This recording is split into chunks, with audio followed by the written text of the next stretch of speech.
We want to simplify tangent of the quantity pi divided by 2 minus x to a single trig function using the sum or difference angle identities. So we're probably thinking that we should apply the sum and difference identity for tangent given here, but this won't work out as we planned. But let's go ahead and try it anyway and see why this won't work. Notice here a is equal to pi divided by 2 and b is equal to x. And more importantly, because we have a minus sign here, a subtraction sign, on the right side we'll be using a subtraction sign in the numerator, but we'll use an addition sign in the denominator. So tangent of pi divided by 2 minus x would be equal to this quotient where we have tangent a minus tangent b. That'd be tangent pi divided by 2 minus tangent x. Our denominator is going to be 1 plus tangent a times tangent b, which would be tangent pi divided by 2 times tangent x. Now the reason we can't simplify this though is because notice we have a tangent pi divided by 2 here and here, but tangent pi divided by 2 is undefined, and therefore we can't simplify it using this identity. Again, for a quick review, on the unit circle, tangent theta would be equal to y divided by x, since tangent theta equals sine theta divided by cosine theta. Well, at 90 degrees, or pi over 2 radians, y divided by x would be 1 divided by 0. Division by 0 is undefined, therefore tangent pi divided by 2 is undefined. It doesn't mean we can't simplify this. What it does mean, though, we'll have to rewrite tangent as sine divided by cosine.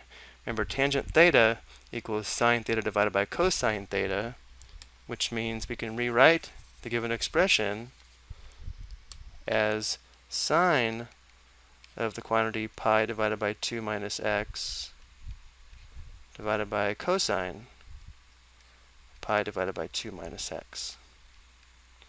This will allow us to use these sum and difference identities for sine and cosine to simplify the given expression. So notice a is equal to pi divided by 2 and b is equal to x. But for the sine function, because we have a difference here, the right side will use a difference. But for the cosine function, because we have a difference here, we'll have a sum, or we'll have a plus sign here on the right. So starting with sine of the quantity pi divided by 2 minus x, we're going to have sine a times cosine b, which would be sine pi divided by 2 times cosine x, and then minus cosine a times sine b. That'll be cosine pi divided by 2 times sine x. And then for the cosine function, we'll have cosine a times cosine b plus sine a times sine b. So we'd have cosine pi divided by 2 times cosine x plus sine pi divided by 2 times sine x. Now we need to find the trig function values for sine pi divided by 2 and cosine pi divided by 2. We should recognize these, but just for review, again going back to the unit circle, here's the terminal side of pi divided by 2 radians, and since the x-coordinate is 0, cosine pi divided by 2 is 0, and since the y-coordinate is 1, sine pi divided by 2 is equal to 1.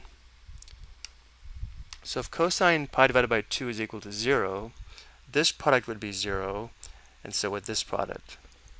And then if sine pi divided by 2 is equal to 1, the numerator would just be 1 times cosine x, or cosine x, divided by 1 times sine x, which is sine x.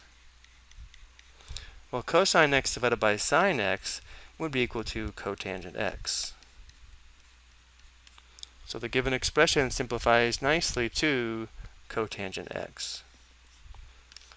Of course, it would be a lot easier to simplify this if we were able to use a cofunction identity, which are given here. Notice tangent of the quantity pi divided by 2 minus theta does equal cotangent theta. But our directions did say use a sum or difference angle identity. I hope you found this explanation helpful.